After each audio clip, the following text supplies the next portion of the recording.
3조 원입니다. 자그마치 3조 원. 여러분, 미국 정부가, 그것도 세상에서 가장 콧대 높은 미국 방부가 한국에 한 사기업 공장을 짓는데 3조 원이라는 천문학적인 돈을 쏟아부었습니다.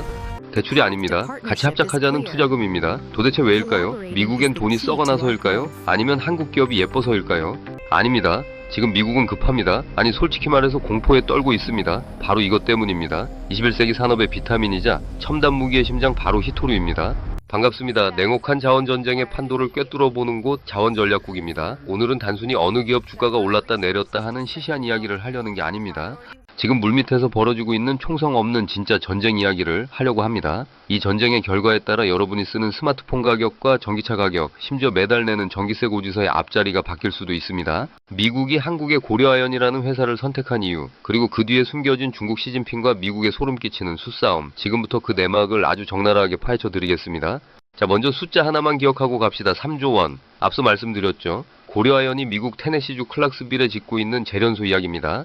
전체 자본금이 약 4조 원 정도 들어가는 거대 프로젝트인데, 놀랍게도 고려아연이 1조 원을 내고 미국 정부 측이 3조 원을 댑니다. 비율로 따지면 미국 정부가 75%를 대는 겁니다. 상식적으로 말이 안 됩니다. 미국은 자국 우선주의가 강한 나라입니다. 그런데 왜 남의 나라 기업, 그것도 제조업 공장의 국민 세금을 이렇게 퍼부을까요?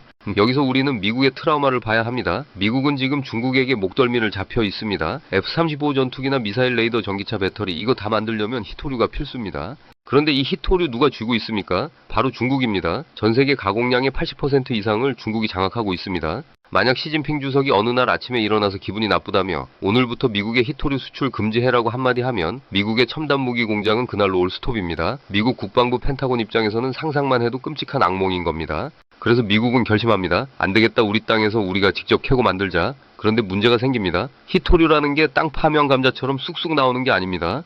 이게 얼마나 골치 아픈 물건이냐면요. 돌멩이 1톤을 캐면 그 안에 히토류는 진짜 요만큼, 눈곱만큼 들어있습니다. 이걸 뽑아내려면 돌을 부수고 황산을 들이붓고 엄청난 고열로 녹여야 합니다. 이 과정에서 어마어마한 독성 폐기물과 방사능 오염 물질이 나옵니다. 미국이 바보라서 그동안 안 한 게 아닙니다. 환경 규제 때문에, 인건비 때문에, 그리고 너무 더러운 작업이라서 다 중국한테 떠넘겼던 겁니다. 야, 너네가 싼 값에 만들어서 우리한테 좀 팔아라, 이렇게 했던 거죠. 그런데 그게 부메랑이 되어 돌아와서 미국의 목을 조르고 있는 겁니다. 자, 여기서 한국의 고려아연이 등판합니다. 미국은 딜레마에 빠졌습니다. 중국산은 쓰기 싫고 미국 내에서 만들자니 기술도 없고 환경 문제도 걸립니다. 이때 미국 국방부의 레이더망에 고려아연이 포착된 겁니다. 왜 하필 고려아연일까요? 전 세계 재련소는 많습니다. 하지만 고려아연이 가진 독보적인 기술, 바로 습식 재련 기술 때문입니다. 이 기술을 아주 쉽게 비유해 드리겠습니다. 여러분, 밀가루 반죽에 소금을 섞어서 빵을 구웠다고 칩시다. 그런데 갑자기 누군가가 이 빵에서 소금만 다시 뽑아내봐라고 시킨다면 어떨까요? 미친 짓이죠. 빵을 다시 부수고 물에 녹이고 걸러내고 햇빛에 말리고 엄청나게 복잡할 겁니다. 히토류 재련이 딱 이렇습니다. 구리나 아연 광석이 아주 미세하게 섞여 있는 히토류를 뽑아내는 게 바로 빵에서 소금 추출하기입니다. 그런데 고려아연은 이걸 기가 막히게 잘합니다. 아연을 뽑으면서 그 부산물로 금도 뽑고 은도 뽑고 구리도 뽑고 반도체에 들어가는 인중 갈륨까지 싹 다 뽑아냅니다. 버리는 게 없습니다. 더 중요한 건 이 과정에서 환경오염을 최소화하는 노하우를 가지고 있다는 겁니다. 미국 입장에서는 구세주를 만난 겁니다.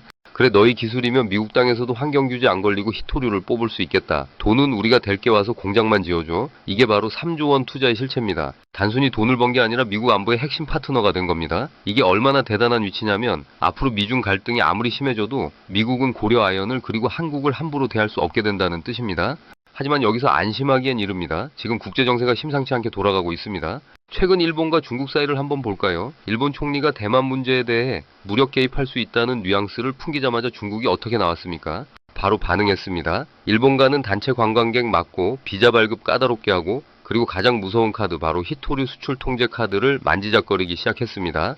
이게 남의 나라 이야기가 아닙니다. 일본이 히토류를 못 구해서 반도체 소재나 부품을 못 만들면 어떻게 될까요? 그 부품을 수입해서 완제품을 만드는 우리 삼성전자, SK하이닉스, 현대차 라인이 멈춥니다. 공급망이라는 건 쇠사슬과 같아서 고리 하나만 끊어지면 전체가 마비되는 겁니다. 중국은 지금 아주 영리하게 움직이고 있습니다. 미국이 한국이랑 손잡고 공급망을 따로 만든다고 그래? 해볼 테면 해봐. 하지만 그 공장이 돌아가려면 시간이 걸릴 텐데 그동안은 어쩔 거지라며 비웃고 있는 상황입니다. 게다가 중국은 지금 중동의 맹주 이란과도 묘한 관계를 맺고 있습니다. 미국이 이란을 제재하고 석유 수출을 막아도 중국은 보란듯이 이란산 석유를 사들입니다. 미국 너네가 만든 질서 나는 안 따를 거야 라는 거죠. 이런 상황에서 중국이 만약 히토류 수출을 전면 중단한다면 당장 내일 여러분이 사야 할 가전제품 가격이 2배로 뛸 수도 있습니다. 이게 바로 자원전쟁이 여러분의 지갑을 공격하는 경로입니다. 자, 그러면 우리는 어떻게 해야 할까요? 미국과 손잡았으니 이제 안전할까요? 아니면 중국 눈치를 보며 줄타기를 해야 할까요? 여기서 또 하나의 흥미로운 변수가 등장합니다. 바로 바다 밑입니다. 심해 자원 이야기 들어보셨습니까?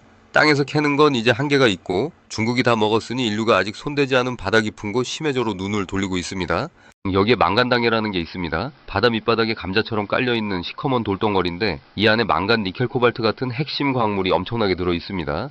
어떤 학자들은 이게 지구 산소 공급에 중요한 역할을 한다고 해서 개발을 반대하지만 자원이 급한 나라들은 군침을 흘리고 있습니다. 놀라운 건 우리 한국이 이 심해 채굴 로봇 기술과 광구 확보 면에서 세계적인 수준이라는 겁니다. 땅덩어리는 작아서 자원 빈국 소리를 듣지만 기술력 하나만큼은 자원 강국들과 어깨를 나란히 하고 있다는 증거죠. 하지만 이건 먼 미래의 이야기고 당장은 고려아연의 미국 진출이 성공하느냐 마느냐가 발등에 떨어진 불입니다. 미국 테네시주 클락스빌 공장이 완공되고 실제 히토류 생산이 시작되면 우리는 중국의 협박에서 조금은 자유로워질 수 있을 겁니다. 중국도 알 겁니다. 한국이 미국과 손잡고 자체 공급망을 갖추게 되면 더 이상 히토류를 무기로 우리를 협박할 수 없다는 것을요.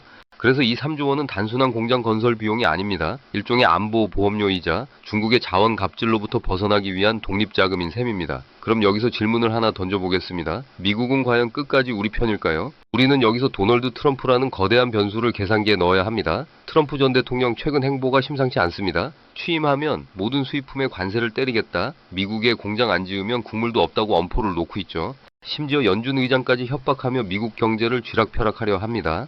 이런 자국 우선주의의 화신이 다시 권력을 잡았을 때 과연 우리 고려아연 공장을 그냥 예쁘게만 봐줄까요? 야, 미국 땅에 미국 돈으로 지었으니까 거기서 나오는 핵심 자원은 미국 기업한테 가장 싸게 가장 먼저 넘겨라고 강요할 가능성 배제할 수 없습니다. 우리가 기술을 대고 공장을 지어주고도 정작 알맹이는 뺏기는 재주는 곰이 부리고 돈은 왕서방이 챙기는 상황이 올 수도 있다는 겁니다. 그래서 우리 정부와 기업이 이 계약서에 독소 조항은 없는지 경영권 방어 장치는 확실한지 눈에 불을 켜고 감시해야 합니다. 또 다른 뇌관은 중동에 있습니다. 지금 이란과 이스라엘 그리고 미국 사이가 살얼음판입니다. 트럼프는 이란과 거래하면 가만 안 두겠다고 으름장을 놓지만 중국은 보란듯이 이란산 석유를 싹쓸이하고 있습니다. 만약 미국이 이란을 더 강하게 압박하면 중국은 어떻게 나올까요? 그래, 너네가 내 친구 이란을 건드려? 그럼 나는 히토류 밸브를 잠그겠다? 이렇게 나올 수 있습니다. 이란 문제가 뜬금없이 여러분의 스마트폰 가격과 전기차 배터리 수급을 망가뜨리는 나비 효과를 불러올 수 있다는 이야기입니다. 옆나라 일본을 볼까요? 일본은 지금 발등에 불이 떨어졌습니다. 센카쿠 열도 분쟁 때 중국한테 히토류 보복을 당해본 트라우마가 있거든요. 오죽하면 지금 일본 앞바다 2000km 떨어진 심해 진흙을 퍼올려서 히토류를 캐내겠다고 난리겠습니까? 미나미 토리시마 해저에서 진흙을 채굴하겠다는 건데 이게 말이 쉽지? 비용도 천문학적이고 환경 파괴 문제 때문에 국제사회 시선도 곱지 않습니다. 그만큼 절박하다는 겁니다. 그런데 우리는 어떻습니까? 굳이 바다 밑을 긁지 않아도 세계 최고의 재련 기술을 가진 기업이 떡하니 버티고 있습니다. 이건 엄청난 국가적 자산이자 외교적 무기입니다. 결론을 내려보겠습니다. 미국이 고려아연에 3조 원을 투자한 사건, 이건 단순한 기업 호재가 아닙니다. 대한민국이 미중 패권 전쟁의 한복판에서 대체 불가능한 플레이어로 인정받았다는 신호탄입니다. 중국이 쥐고 흔드는 자원의 목줄을 끊을 수 있는 유일한 칼이 바로 우리 손에 쥐어진 겁니다. 하지만 샴페인을 터뜨리기엔 이릅니다. 미국은 철저히 이익에 따라 움직이는 나라입니다. 우리의 기술력이 떨어지거나 대체자가 나타나는 순간 그들은 언제든 등을 돌릴 수 있습니다. 우리는 이 기회를 틈타 확실하게 실리를 챙겨야 합니다. 미국 내 공급망을 장악하되 기술 유출은 막고 중국과의 관계도 관리하는 고도의 줄타기 전략이 필요합니다. 자원 전쟁은 이제 시작입니다. 기름값이 오르고 내리는 차원이 아니라 국가의 생존과 여러분의 미래 먹거리가 달린 문제입니다. 앞으로도 이 냉혹한 전쟁터에서 한국이 어떤 카드를 꺼내드는지 저희 자원전략국이 끝까지 추적하겠습니다. 오늘 분석이 도움이 되셨다면 구독과 좋아요 부탁드립니다. 지금까지 자원전략국이었습니다.